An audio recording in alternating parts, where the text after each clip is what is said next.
Please keep your comments within 3 minutes. Thank you.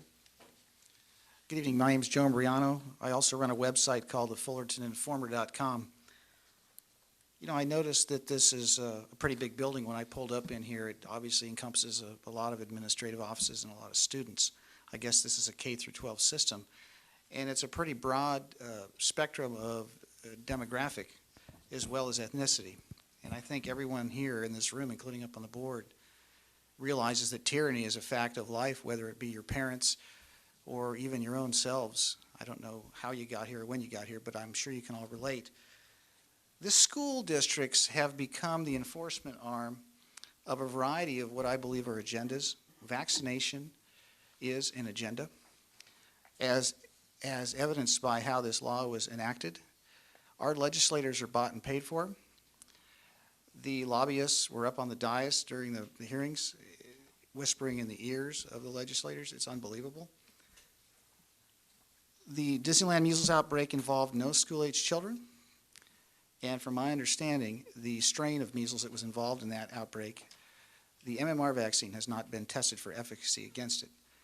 Now, with anything that's going to be forced on students as a condition of school entry, you would think that they would be tested for mutagenic potential, carcinogenic potential, or even impairment of fertility. I'm here to tell you a fact, ladies and gentlemen. On every vaccine insert in Section 13, it says no such thing has been done for the vaccinations. They have not been tested for impairment of fertility. I don't know if anybody in this room is from China.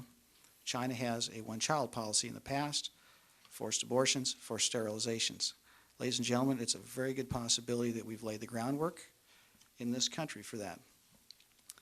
I hear all the talk about technology, and I couldn't help but be horrified as I sat in the trunk of my car. I have these reports from the military. This is a 40-year-old report from the Naval Medical Research Institute.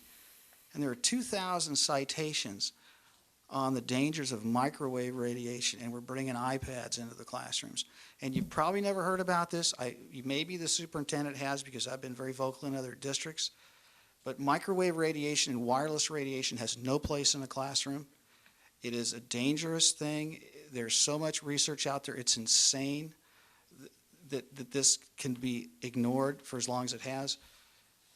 It's just going hand in hand with the insanity of forced vaccination. When we were forcing children to be exposed to a Class 2B carcinogen on the same level as lead, which is microwave radiation, as well as take vaccinations, You have 30 upwards seconds. of 60 vaccinations, 65 vaccinations, that have not been tested for carcinogenic potential, mutagenic potential, or impairment of fertility. So I would urge all of you to agendize pushing back the PBE filing deadline to line up with the July 2016 implementation of SB 277. Thank you.